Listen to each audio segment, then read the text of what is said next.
আমি সকল প্রধান সংস্কারগুলো সম্পন্ন করে নির্বাচন আয়োজন করার ব্যাপারে বরাবর আপনাদের কাছে আবেদন জানিয়ে এসেছি। তবে রাজনৈতিক ঐকমত্যের কারণে আমাদেরকে যদি অল্প কিছু সংস্কার করে ভোটার তালিকা নির্ভুলভাবে তৈরি করার ভিত্তিতে নির্বাচন সম্পন্ন করতে হয়, তাহলে 2025 সালের শেষের দিকে নির্বাচন অনুষ্ঠান হয়তো সম্ভব হবে। আর যদি এর সঙ্গে নির্বাচন প্রক্রিয়া এবং নির্বাচন সংস্কার কমিশনের সুপারিশের পরিপ্রেক্ষিতে এবং জাতীয় ঐকমত্যের ভিত্তিতে প্রত্যাশিত মাত্রার সংস্কার যোগ করি, তাহলে অন্তত আরও 6 মাস অতিরিক্ত সময় লাগতে পারে।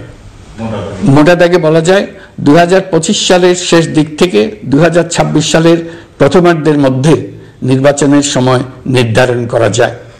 এই দিনে স্মরণ করি লক্ষ লক্ষ শহীদদেরকে, অগণিত শিশু কিশোর, তরুণ তরুণী, যুবক যুবতী, বৃদ্ধ জনতার আত্মত্যাগকে, যার ফলে স্বাধীনতা অর্জন সম্ভব হয়েছিল। কিন্তু আমরা সেই অর্জনকে আমাদের দোষে সম্পূর্ণতা দিতে পারিনি। সর্বশেষ এবং প্রচণ্ডতম আঘাত হানল এক স্বৈরাচারী সরকার। সে প্রতিজ্ঞা করেই বসছিল এদেশের মঙ্গল হতে পারে এমন কিছুই সে অবশিষ্ট থাকতে দেবে না। এবছরের বিজয় দিবস বিশেষ কারণে মহানন্দের দিন। মাত্র 4 মাস আগে একটি অসম্ভব সম্ভব হয়ে গেল। দেশের সবাই মিলে একজোটে হুঙ্কার দিয়ে উঠল, পৃথিবীর ঘৃণ্যতম স্বৈরাচারী শাসককে পালিয়ে যেতে বাধ্য করে আমাদের প্রিয় দেশকে মুক্ত করেছে ছাত্র জনতার সম্মিলিত অভ্যুত্থান। যে হাজার হাজার শহীদ এবং আহতদের আত্মত্যাগ এবং ছাত্র জনতার অটুট ঐক্যের মাধ্যমে এই গণ অভ্যুত্থান সম্ভব হলো, তাদের সবাইকে স্মরণ করি এবং আজ এবারের মহাবিজয়ের দিনে সমগ্র জাতির পক্ষ থেকে তাদের প্রতি সশ্রদ্ধ সালাম জানাই। নাগরিক অধিকার ও মর্যাদা নিশ্চিতের জন্য, গণতন্ত্রের জন্য একটি বৈষম্যহীন দেশ গড়ার তাগিদে ছাত্র জনতা স্বৈরাচারীর রক্তচক্ষুকে উপেক্ষা করে রক্ত দিয়ে 4 মাস আগে নতুন বাংলাদেশ গড়ার জন্য যে ঐক্য গড়ে তুলেছিল, সে ঐক্য এখনো পাথরের মতো মজবুত আছে। মাত্র কয়েকদিন আগে জাতি আবার গর্জে উঠে সমগ্র পৃথিবীকে সে কথা জানিয়ে দিয়েছে। যখন পরাজিত শক্তি নড়ে চড়ে ওঠার চেষ্টা করছিল, সকল রাজনৈতিক দলের এবং সকল ধর্মের শীর্ষ ব্যক্তিদের এবং ছাত্রদের সমাবেশের মাধ্যমে এক কণ্ঠে সজোরে ঘোষণা দিয়েছিল, আমরা যে নিরেট ঐক্যের মাধ্যমে অভ্যুত্থান করেছি সে ঐক্য আরও জোরদার হয়েছে। 4 মাসের ব্যবধানে আমাদের ঐক্য কোথাও শিথিল হয়নি। নতুন বাংলাদেশ গড়ার সংকল্পে আমরা অটুট আছি। বহির্বিশ্বে চাতুর্যপূর্ণ প্রচারণা দিয়ে যারা আমাদের মধ্যে দূরত্ব সৃষ্টির চেষ্টা করছে, তারা দূরত্ব সৃষ্টি তো করতে পারেইনি, বরং সারা জাতিকে সগৌরবে উচ্চকণ্ঠে তার ঐক্যকে পৃথিবীর সামনে তুলে ধরতে উজ্জীবিত করেছে। পরাজিত শক্তি তাদের পরাজয় কিছুতেই মেনে নিতে পারছে না। তারা প্রতিদিন দেশের ভেতরে এবং বাইরে থেকে জনতার অভ্যুত্থানকে ব্যক্ত করার জন্য বিপুল অর্থ ব্যয়ে নানা ভঙ্গিতে তাদের চেষ্টা চালিয়ে যাচ্ছে। পাচার করা হাজার হাজার কোটি টাকা তাদের আয়ত্তে রয়েছে। তাদের সুবিধাভোগীরা সর্বত্র ছড়িয়ে আছে। আমাদের ঐক্য অটুট থাকলে তারা আমাদেরকে আমাদের লক্ষ্য অর্জন থেকে ব্যর্থ করতে পারবে না। সজাগ থাকুন, নিজের লক্ষ্যকে জাতির লক্ষ্যের সঙ্গে একীভূত করুন। পৃথিবীর কোনো শক্তিই আমাদেরকে আমাদের লক্ষ্য অর্জন থেকে বিচ্যুত করতে পারবে না। আমি দেশের গণমাধ্যম কর্মী ও জনগণের প্রতি আহ্বান জানাই, বিশ্বের কাছে দেশের প্রকৃত চিত্র তুলে ধরুন। অপপ্রচারের বিরুদ্ধে সত্যই হোক আমাদের হাতিয়ার। জাতির এই নিরেট ঐক্য এই বছরের বিজয় দিবসকে স্মরণীয় করে রাখবে, ইতিহাসের অনন্য স্থানে প্রতিষ্ঠিত করে রাখবে। এই ঐতিহাসিক অর্জনের জন্য দলমত নির্বিশেষে দেশের সকল তরুণ তরুণী, যুবক যুবতী, বৃদ্ধ বৃদ্ধা সবাইকে আমার অভিনন্দন জানাচ্ছি। এই ঐক্যের জোরে আমরা আমাদের সকল সমস্যার দ্রুত সমাধান নিশ্চিত করতে পারব। এই বিজয় মাসে আমাদের গণ অভ্যুত্থানকে অভিনন্দন জানাবার জন্য, আমাদের বিজয় দিবসে যোগ দেওয়ার জন্য ঢাকায় এসছেন পূর্ব তিমুরের রাষ্ট্রপতি, নোবেল শান্তি পুরস্কার বিজয়ী প্রেসিডেন্ট হোসে রামোস হর্তা। তিনি তার দেশের মুক্তিযুদ্ধে নেতৃত্ব দিয়েছেন। আমাদের দেশের মুক্তিযুদ্ধ তাকে অনুপ্রাণিত করেছিল। 2002 সালে পূর্ব তিমোর স্বাধীন রাষ্ট্র হিসেবে প্রতিষ্ঠিত হয়। আমাদের জাতীয় উৎসবে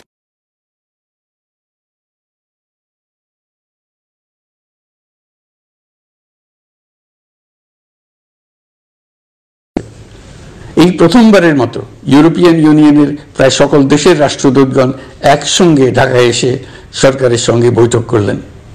এই দেশগুলোর বেশিরভাগ দূতাবাস দিল্লিতে। তারা অনেকেই আগে কোনোদিন ঢাকায় আসেনও নি। এটি একটি ঐতিহাসিক ঘটনা। একত্রে ঢাকায় আসলেন শুধু এই বার্তা দেওয়ার জন্য যে ইউরোপীয় ইউনিয়ন বাংলাদেশকে সর্বোচ্চ সমর্থন ও সহযোগিতা দেওয়ার জন্য প্রস্তুত। অন্তর্বর্তীকালীন সরকারের সংস্কার উদ্যোগ এবং গণতান্ত্রিক পদ্ধতিতে নির্বাচনের প্রক্রিয়ার কথা আমি তাদেরকে জানিয়েছি। সেটিতে তারা পূর্ণ সমর্থন জানিয়েছেন এবং সরকারকে সর্বোচ্চ সহযোগিতা করবেন বলে জানিয়েছেন। বাংলাদেশের বিরুদ্ধে অপপ্রচার এবং ভুল তথ্য প্রচারের বিষয়েও আমি ইউরোপীয় ইউনিয়নের কূটনীতিকদের জানিয়েছি। ইউরোপীয় দেশগুলোর মধ্যে যাদের ভিসা অফিস নয়াদিল্লিতে আছে তাদেরকে ঢাকা বা অন্য কোনো প্রতিবেশী দেশে ভিসা অফিস নিয়ে আসার জন্য আমি অনুরোধ করেছি। আমি বলেছি ইউরোপীয় দেশগুলোর বিশ্ববিদ্যালয়ে ভর্তির জন্য অনেক বাংলাদেশি শিক্ষার্থীর ভিসা পেতে সমস্যা হয়। তারা যদি ভিসা সেন্টার ঢাকায় নিয়ে আসেন তাহলে আমাদের ছেলে মেয়েদের ভোগান্তি কমে যাবে। এছাড়া অর্থনৈতিক ও সামাজিক ক্ষেত্রে তাদের সহযোগিতার মাত্রা বাড়ানোর বিষয়ে আমি আলাপ করেছি। বিশ্বব্যাংক সহ অন্যান্য সকল দাতা প্রতিষ্ঠান সমূহের কাছে আমাদের অর্থনীতির ভবিষ্যৎ সম্বন্ধে আস্থা প্রতিষ্ঠিত করতে অন্তর্বর্তীকালীন সরকার সক্ষম হয়েছে। তারা নতুন উদ্যোগে এবং নতুন উৎসাহে আমাদের সঙ্গে নতুন আর্থিক সম্পর্ক গড়ে তুলতে এগিয়ে এসছে। অর্থনীতির সাফল্যের ব্যাপারে দেশে এবং বিদেশে আস্থার সৃষ্টি হয়েছে। অন্তর্বর্তী সরকার যখন দায়িত্ব গ্রহণ করে অর্থনীতি তখন ভেঙে পড়ার অবস্থায়। গত 4 মাসে এই অবস্থার বিরাট পরিবর্তন হয়েছে। ব্যাংকিং ব্যবস্থায় আস্থা এবং নিয়ম শৃঙ্খলা ফিরে আসছে। কোনো ব্যাংক বন্ধ করে দিতে হয়নি। ব্যাংক যত দুর্বলই হোক তাকে টিকিয়ে রাখার ব্যবস্থা করা হয়েছে। প্রথম দিকে আমানতকারীর টাকা উত্তোলনের ব্যাপারে বিধিনিষেধ আরোপ করা হয়েছিল, এখন সেটা তুলে দেওয়া হয়েছে।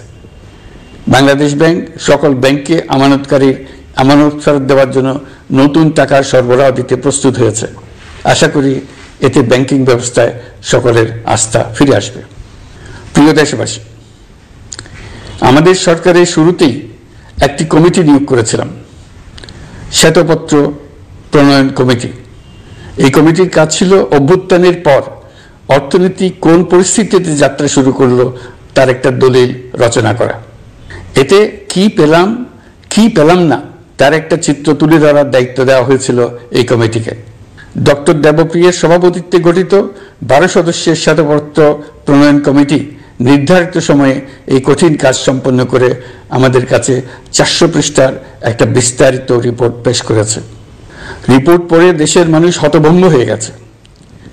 দেশে বিদেশে অনেক প্রতিষ্ঠান ও ব্যক্তি গভীর আগ্রহ নিয়ে এই রিপোর্টটি সংগ্রহ করছে। দেশের মধ্যে পত্রপত্রিকা, সেমিনার, আলোচনা সভা, টেলিভিশনে এই নিয়ে প্রচুর আলোচনা হচ্ছে। ফ্যাসিবাদী সরকার দেশের অর্থনীতিকে ভেঙে দিয়ে গেছে এটা সবাই বুঝতে পারছিল, কিন্তু অর্থনীতিকে কি পরিমাণ ধ্বংসস্তূপে পরিণত করে দিয়ে গেছে তার পরিমাপ সম্বন্ধে কোনো ধারণা করতে পারছিল না।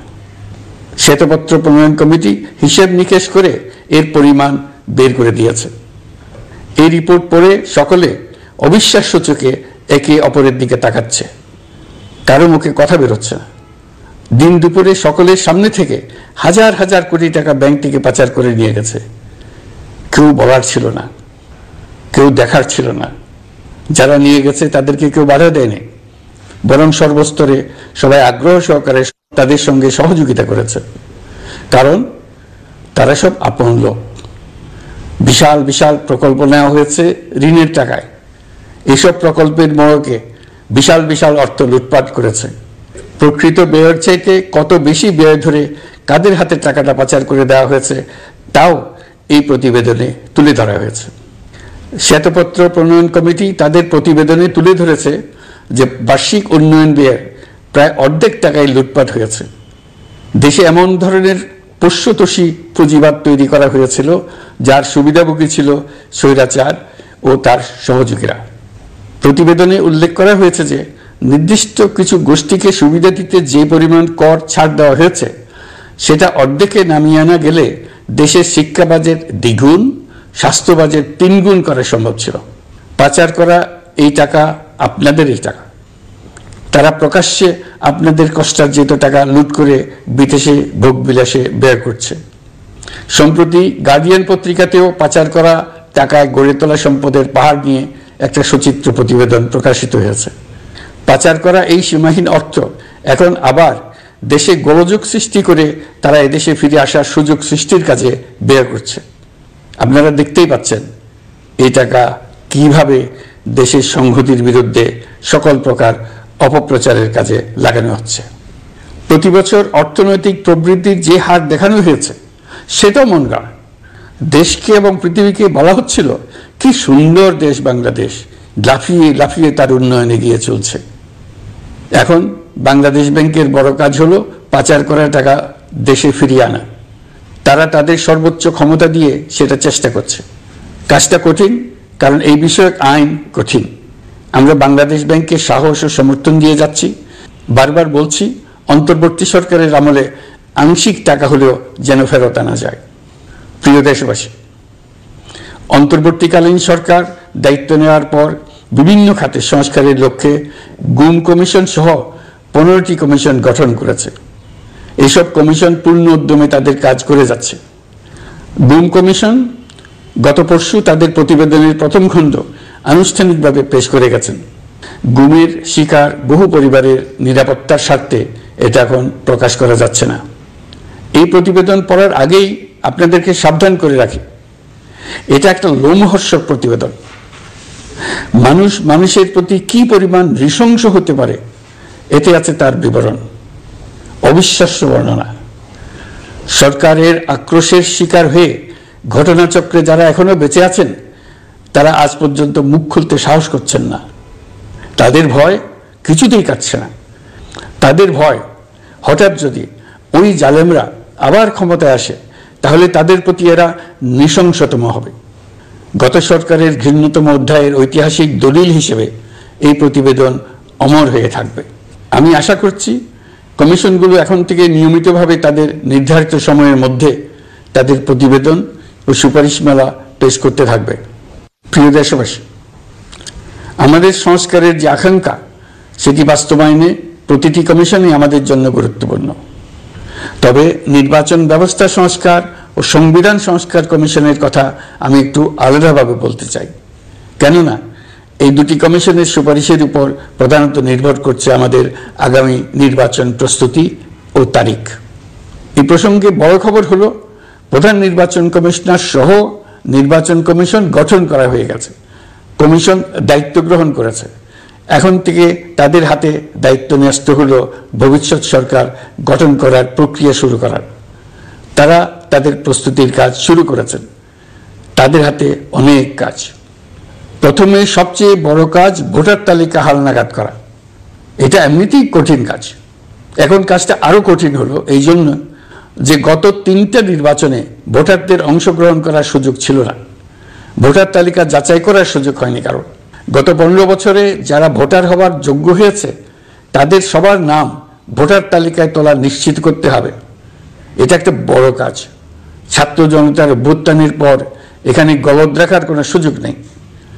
দীর্ঘদিন পর এবার বহু তরুণ তরুণী জীবনে প্রথমবারের মতো ভোট দেবে। অতীতে তাদেরকে সে অধিকার এবং আনন্দ থেকে বঞ্চিত করা হয়েছে। তাই এবারের নির্বাচনে তাদের ভোটদান একটি স্মরণীয় ঘটনা হয়ে থাকবে। এই অভিজ্ঞতাকে মসৃণ করার সমস্ত আয়োজন করতে হবে।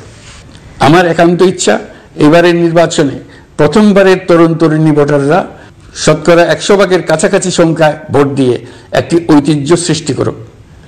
নির্বাচন কমিশন এবং সকল সামাজিক প্রতিষ্ঠান ও রাজনৈতিক দলের প্রতি আমার আহ্বান, সবাই মিলে আমরা যেন ওই লক্ষ্য অর্জনে নানা প্রকার সৃজনশীল কর্মসূচি গ্রহণ করি। এখন থেকে সবাই মিলে এমন একটা ঐতিহ্য সৃষ্টি করি যেন স্থানীয় নির্বাচন সহ সকল নির্বাচনে সকল কেন্দ্রে প্রথমবারের ভোটাররা 100% কাছাকাছি সংখ্যায় ভোটদান নিশ্চিত করবে। এটা নিশ্চিত করতে পারলে ভবিষ্যতে কোনো সরকার মানুষের ভোটাধিকার কেড়ে নেবার সাহস করতে পারবে না। নতুন ভোটার ছাড়াও যাদের আগে থেকে ভোটার তালিকায় নাম থাকার কথা ছিল তারা ভোটার তালিকায় আছে কিনা তা নিশ্চিত করতে হবে। বিশেষ মনোযোগ দিয়ে ভুয়া ভোটারদেরকে তালিকা থেকে বের করে দিতে হবে। এবার আমরা প্রবাসী বাংলাদেশিদেরকে ভোট দেওয়া নিশ্চিত করতে চাই। অতীতে আমরা এই ব্যাপারে অনেকবার আশ্বাসের কথা শুনেছি। এই সরকারের আমলে এটা যেন প্রথমবারের মতো বাস্তবায়িত হয়, এটা আমরা নিশ্চিত করতে চাই। এর জন্য একটা নির্ভরযোগ্য ব্যবস্থা করতে হবে। সবকিছুই সমসাপেক্ষ ব্যাপার। এর সঙ্গে যদি আমরা নির্বাচন প্রক্রিয়া আরো উন্নত করতে চাই, নির্বাচন সংস্কার কমিশনের সুপারিশমালা বাস্তবায়ন করতে চাই, তাহলে প্রয়োজনীয় সংস্কারের বিস্তৃতি ও গভীরতা অনুসারে নির্বাচন কমিশনকে সময় দিতে হবে। আমি সকল প্রধান সংস্কারগুলো সম্পন্ন করে নির্বাচন আয়োজন করার ব্যাপারে বরাবর আপনাদের কাছে আবেদন জানিয়ে এসেছি।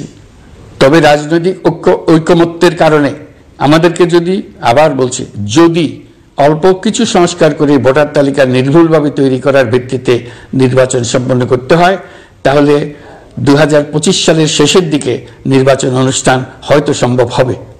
আর যদি এর সঙ্গে নির্বাচন প্রক্রিয়া এবং নির্বাচন সংস্কার কমিশনের সুপারিশের পরিপ্রেক্ষিতে এবং জাতীয় ঐকমত্যের ভিত্তিতে প্রত্যাশিত মাত্রার সংস্কার যোগ করি, তাহলে অন্তত আরও 6 মাস অতিরিক্ত সময় লাগতে পারে। মোটা দাগে বলা যায় 2025 সালের শেষ দিক থেকে 2026 সালের প্রথমার্ধের মধ্যে নির্বাচনের সময় নির্ধারণ করা যায়। প্রিয় দেশবাসী, যে কোনো সংস্কারের কাজে হাত দিতে গেলে রাজনৈতিক ঐকমত্যের প্রয়োজন। এই ঐকমত্যে পৌঁছানোর প্রক্রিয়া কি হবে?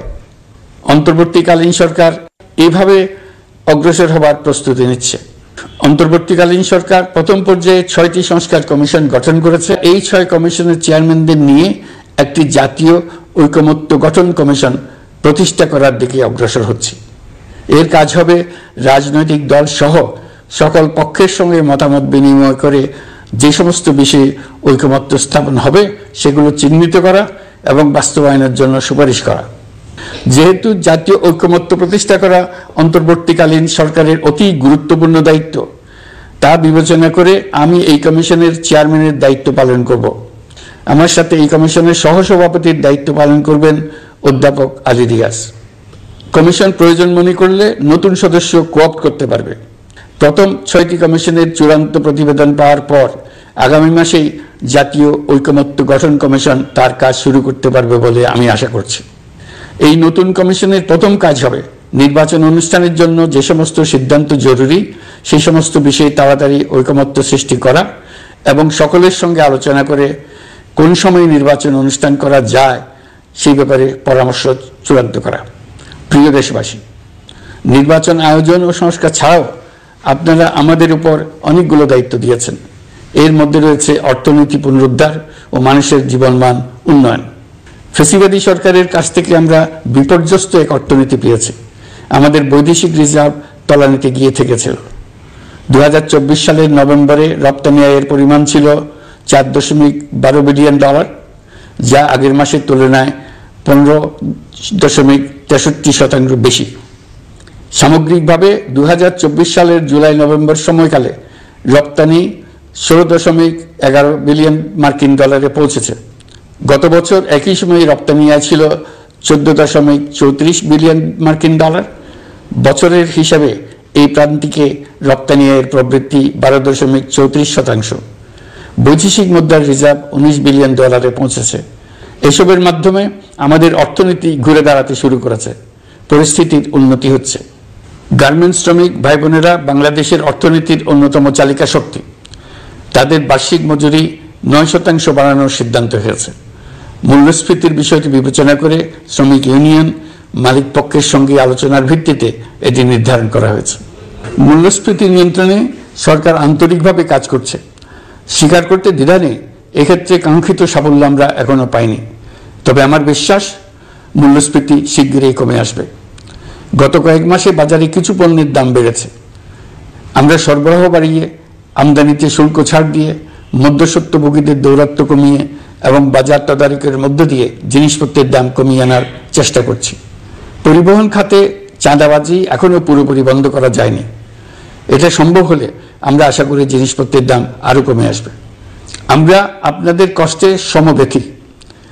তবে আমরা জানি সরকারের কাজ কেবল সমবেদনা জানানো নয়। আমরা আপনাদের কষ্ট কমিয়ে আনতে সকল রকম চেষ্টা চালিয়ে যাচ্ছি। আসন্ন রমজানে দ্রব্যমূল্য সহনীয় রাখতে আমরা সবার সহযোগিতা চাই।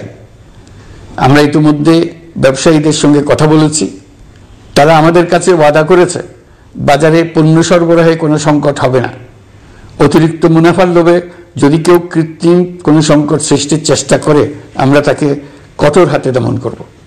বাজার সিন্ডিকেটের দৌরাত্ম্য বন্ধ করতে বিকল্প কৃষি বাজার চালু করার লক্ষ্যে আমরা কাজ করে যাচ্ছি। প্রিয় দেশবাসী, হত্যাযজ্ঞের সাথে জড়িত পতিত স্বৈরশাসক ও তার দোসরদের বিচার কার্যক্রম এগিয়ে চলছে। এই জন্য আন্তর্জাতিক অপরাধ ট্রাইব্যুনাল আইন সংশোধন করা হয়েছে। বিচার প্রক্রিয়ায় স্বচ্ছতা নিশ্চিত করার জন্য আসামিদের বিদেশি আইনজীবী নিয়োগের সুযোগ দেওয়া হয়েছে। আত্মপক্ষ সমর্থনের সব ধরনের সুযোগ তারা পাবেন। বিচার প্রক্রিয়া সাংবাদিক, মানবাধিকার কর্মী ও অন্যান্য পর্যবেক্ষকদের জন্য উন্মুক্ত রাখা হয়েছে। বিচারের যে কোনো অংশ চাইলে যে কেউ রেকর্ড করার সুযোগ পাবেন। আইসিসি প্রসিকিউটর করিম খান সম্প্রতি আমার সাথে দেখা করেছেন।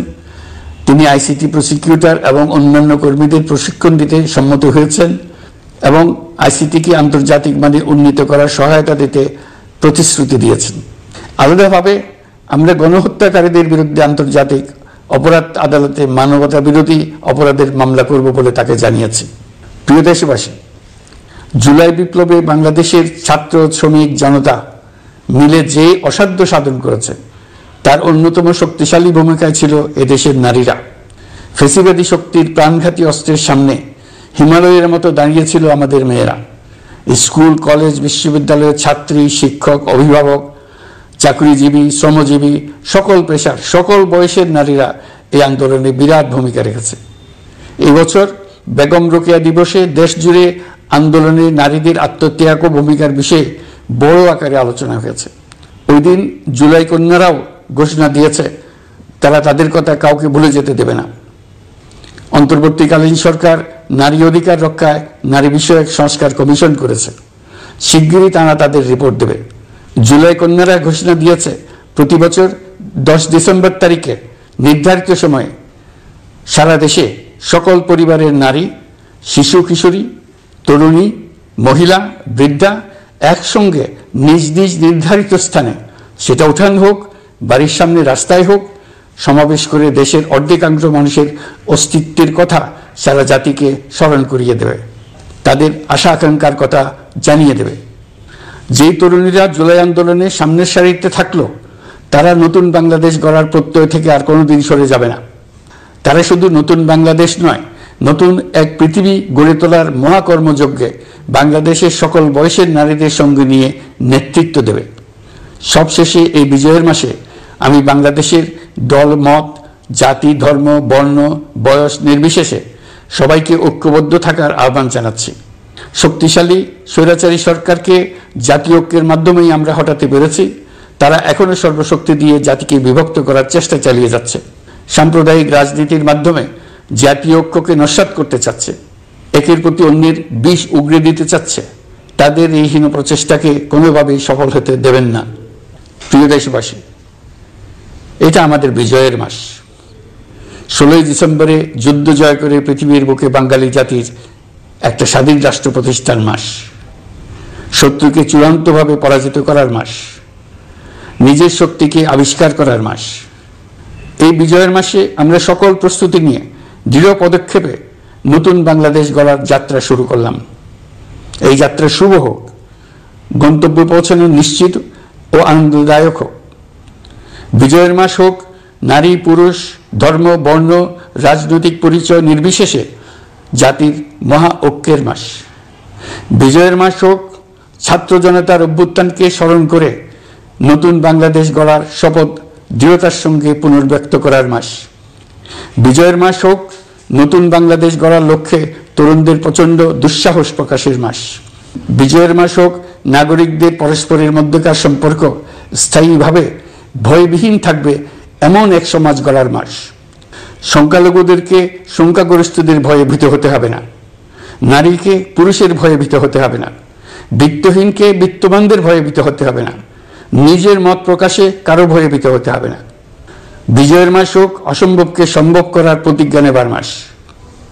প্রিয় দেশবাসী, শিশু, কিশোর কিশোরী, তরুণ তরুণী, ছাত্রছাত্রী, বয়স্ক, বৃদ্ধ, পুরুষ, নারী, আসুন আমরা প্রাণ ভরে বিজয়ের মাস উদযাপন করি। সকলকে বিজয়ের মাসের শুভেচ্ছা জানাচ্ছি। এই বিজয়ের মাস জাতির জন্য এক নতুন দিগন্তের সৃষ্টি করুক। আপনাদের সবাইকে আবার আমার সালাম জানাচ্ছি। আসসালামু আলাইকুম। মহান আল্লাহ আমাদের সহায় হন। আল্লাহ হাফেজ।